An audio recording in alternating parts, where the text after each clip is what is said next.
Et dès que le prix...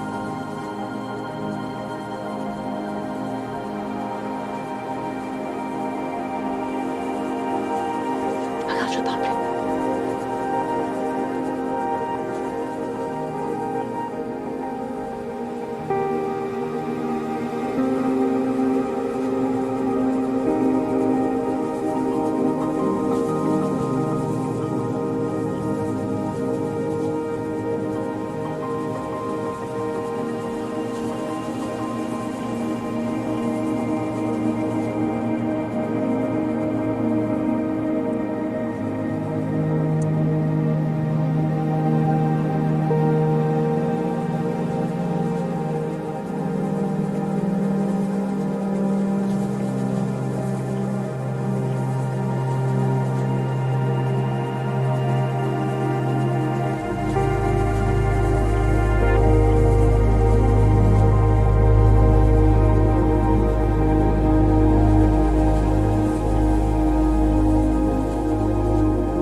Bonsoir et bienvenue en masterclass Captain Sophro. Aujourd'hui, avec votre capitaine préféré, nous allons parler alimentation et émotion et les conséquences sur le poids de forme. J'ai moi-même rendu 42 kilos à Dame Nature et le sujet, vous le savez, me passionne. Je vous entends déjà vous demander, mais comment a-t-elle fait? Simplement en m'intéressant à ce qu'est une alimentation adaptée au moment où on veut changer son alimentation. Donc la femme périménopausée, ménopausée pour moi à l'époque, aux besoins psychologiques, corporels et mentaux. Tout ça est à prendre en considération quand on cherche à retrouver son poids de forme et surtout l'équilibre émotionnel qui va avec. Avez-vous déjà ouvert un paquet de biscuits après une journée stressante sans même avoir faim? Vous n'êtes pas la seule. Peut-être même que vous ne pouviez même pas mettre un nom sur l'émotion ressentie. Peut-être même que vous ne l'avez même pas perçue. En revanche, vous avez englouti sans plaisir les gâteaux comme la solution ultime au mal-être, à la fatigue ou à l'inconfort. L'alimentation dite émotionnelle, c'est le fait de manger non pas par faim physique, mais pour apaiser une émotion inconfortable, stress, tristesse, ennui ou toute autre chose. Mais l'alimentation est à la base une source d'émotion, car notre survie en dépend. Manger est donc en principe un plaisir de l'existence. Comment cela se fait-il que parfois ce principe soit détourné pour utiliser l'alimentation comme une béquille émotionnelle? Cela est-il efficace sur le long terme? Quelles en sont les conséquences? Nous allons regarder ça ensemble de plus près et essayer de comprendre les liens intrinsèques entre alimentation et émotion et découvrir comment la sophrologie peut aider efficacement en vous aidant à apprendre à gérer vos émotions à l'origine du grignotage, voire si c'est un petit peu plus ancré et important, les troubles du comportement alimentaire. Et bien sûr, à retrouver un poids de forme en modifiant progressivement mais durablement vos mauvaises habitudes.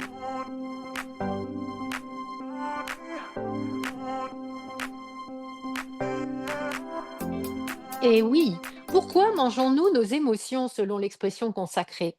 Tout provient du lien émotion-nourriture, qui remonte souvent à l'enfance. La nourriture est un réconfort et il n'est pas si rare de donner une petite douceur à soi-même ou aux autres pour calmer un chagrin.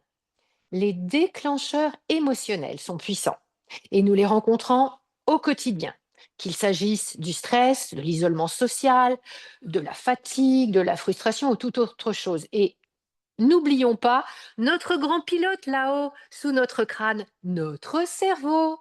Les aliments sucrés et gras activent la dopamine, l'hormone du plaisir, un neurotransmetteur qui va créer un apaisement temporaire, mais de courte durée. Et ça entraîne parfois de la culpabilité et souvent perte de contrôle pour retrouver à nouveau la sensation d'apaisement tant espérée. Je vous propose une première prise de conscience et si ça n'était pas la nourriture le problème, mais la façon dont on l'utilise pour gérer nos émotions.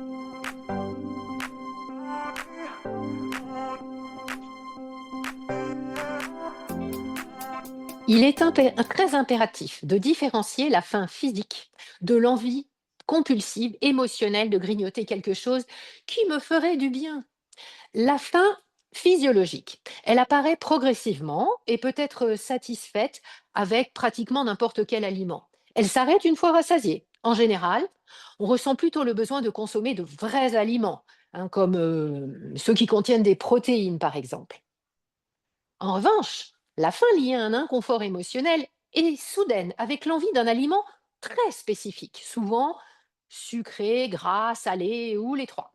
Elle persiste même après avoir mangé et provoque souvent des surconsommations, c'est ça le problème, de ces aliments gras, sucrés, salés ou les trois. À savoir, avant de s'auto-flageller et de se dire qu'on n'a aucune volonté, sachez que l'alimentation ultra transformée est ultra addictive. Et c'est volontaire de la part de nos amis de Big Food. Ils cherchent à capter des consommateurs grâce à des substances reconnues pour leur potentiel addictif en raison de leur impact sur les circuits de récompense du plaisir dans le cerveau.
Ouh là là, tout ça, tout ça.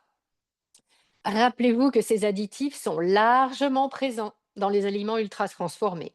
Rappelez-vous qu'ils favorisent des comportements de dépendance alimentaire similaires à ceux observés avec certaines substances psychoactives. Ça va jusque-là. Donc, quand on comprend et qu'on sait tout ça, comment apprendre à gérer ses émotions?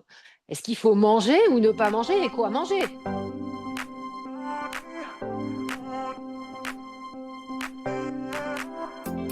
Première piste, identifier ses déclencheurs. Notez dans un journal alimentaire les émotions ressenties avant, pendant et après avoir mangé et essayez surtout de les nommer.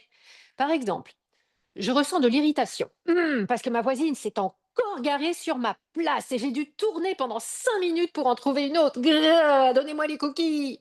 La solution durable, est-ce qu'elle résiste dans le paquet de cookies? Peut-être. Ou bien, si vous tentiez de résoudre ce problème d'incivisme ou d'étourderie en allant parler avec la personne concernée, ou bien en faisant appel au gardien ou au syndic. Entendre le dialogue intérieur avec soi-même. Les phrases toutes faites. Allez, tu y as bien droit, fichu pour fichu. De toute façon, tu n'as aucune volonté, ce genre de phrases. Alors, est-ce que ce sont des pensées automatiques ou bien est-ce que c'est la réalité vraie gravée dans le marbre? Ben non, les pensées sont juste des phénomènes mentaux. Attention à ne pas trop les prendre au sérieux. Les pensées utilisent des outils qui vrillent notre perception de la réalité. J'avais fait une masterclass là-dessus, les biais cognitifs, les pensées limitantes, vous voyez, les généralisations. Cette prise de conscience est essentielle pour changer son comportement. Les pensées ont un impact direct sur nos émotions et donc sur notre comportement. J'aimerais vous partager une citation de Mathieu Ricard sur le lien entre pensée, émotion et action. Nos pensées forgent notre vision du monde. Nos émotions influencent nos décisions. Nos actions façonnent notre destin. Cultiver des pensées bienveillantes, c'est poser les bases d'une vie harmonieuse. Merci Mathieu, c'est génial. Rappelez-vous de prendre conscience de tous ces schémas. C'est la première étape pour transformer positivement et durablement les comportements alimentaires qui ne vous conviennent plus. Si la bonne stratégie était d'apprendre à gérer ses émotions autrement, mais moi je vous propose l'approche de la sophrologie que je connais bien, je suis sophrologue. Prenons l'exemple d'une de mes clientes, Noémie, 51 ans.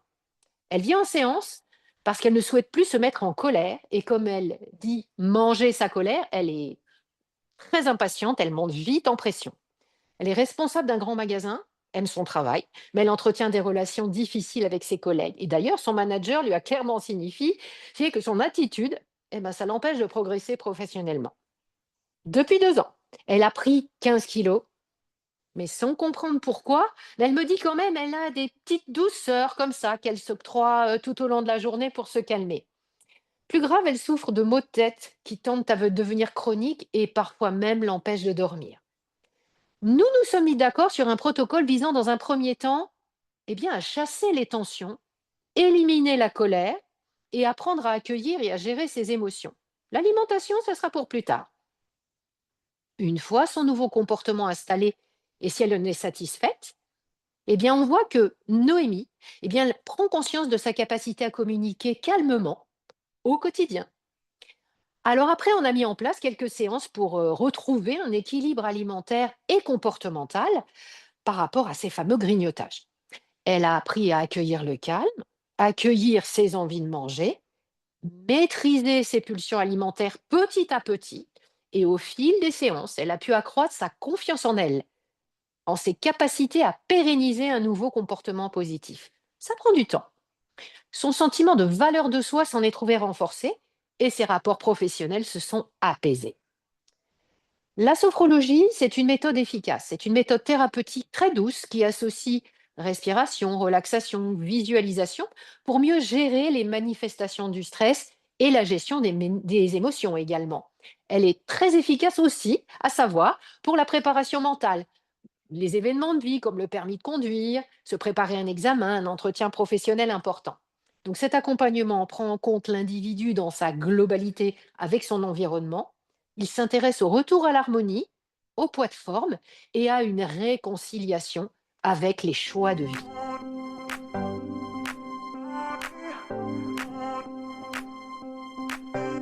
Alors, en dehors des séances avec moi, Noémie, elle a adoré 3 techniques simples qui l'ont aidé à progresser vers une attitude plus ancrée et plus centrée. La première, c'est la relaxation dynamique au niveau des épaules qui permet d'inspirer profondément en haussant les épaules, retenir l'air puis expirer en relâchant toute la tension. Ça aide à évacuer les émotions négatives sans se tourner vers la nourriture. Elle a ajouté à ça la visualisation positive. Après s'être mise en état de sophronisation, elle ferme les yeux, imagine un lieu apaisant où elle se sent en sécurité, une bulle de sérénité, pour se concentrer sur les sensations de bien-être, pour réduire ses envies de manger émotionnelles. Et après, le signe-signal, qui est également une technique pour apaiser le stress et éviter de plonger dans le paquet de cookies dès qu'une émotion forte surgit. Avec la mise en place d'un programme alimentaire adapté à son étape de vie, toujours Noémie, hein, Noémie, elle est en périménopause. Elle a petit à petit commencé à perdre du poids naturellement, sans régime. Je lui ai conseillé de supprimer les sucres rapides, les aliments ultra transformés, les gâteaux ultra transformés et les sodas light qu'elle affectionnait tant avant. Et cela a permis de supprimer définitivement ses maux de tête.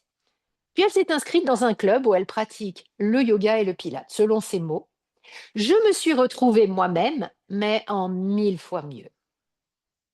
En conclusion, quand tu ressens une envie de manger, quand elle surgit suite à un inconfort émotionnel, il est essentiel de te poser honnêtement la question: de quoi ai-je vraiment besoin? Il est possible que ce soit ce petit pain au chocolat tout tiède dégusté avec un thé, bien au calme, en l'heureuse compagnie de toi-même, en pleine conscience. Ça peut être une belle et bonne réponse au stress qui se présente. Mais il est aussi envisageable qu'un bon bain chaud avec des bulles et une bougie qui va délasser tes muscles tendus par le stress soit une réponse plus adaptée et moins calorique. Ou bien toute autre chose qui peut te convenir. Comment faire? Eh bien, apprends à te connaître, à entendre les signaux de ton corps avant de te laisser entraîner vers la vague d'une émotion déferlante, comme la colère dans le cas de Noémie. C'est un peu comme un tsunami.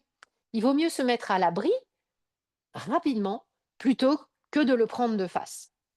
Et avec le temps, en sachant identifier les ressentis corporels et émotionnels, le tsunami reprendra sa place de toute petite vague sans conséquence. Donc mon conseil, deviens ton propre observateur, toujours avec bienveillance et curiosité. Ne culpabilise pas, c'est une double peine, mais plutôt apprends de tes expériences et accueille les situations d'inconfort sans vouloir à tout prix y mettre fin avec l'alimentation. Ça demande de la pratique, je suis d'accord. Si cela te semble trop difficile à mettre en place toute seule, ben, n'hésite pas à te faire accompagner par des personnes, des professionnels qualifiés en comportement alimentaire, en technique de gestion du stress. Là, il ne s'agit pas d'alimentation, hein, il s'agit de comportement. L'objectif, c'est pas de supprimer totalement cette alimentation émotionnelle, mais de la comprendre et de l'équilibrer. Nous sommes des êtres doués d'émotions et nous nous nourrissons. Les deux peuvent se présenter simultanément sans que cela soit un problème. Voilà, donc j'espère que tout ça va vous intéresser. Nous nous retrouvons demain en réunion hebdo pour en parler ensemble. J'ai hâte d'avoir vos retours sur cette première masterclass. J'espère qu'elle vous aura intéressé et inspiré. Merci beaucoup pour votre participation. Prenez soin de vous et gardez le cap.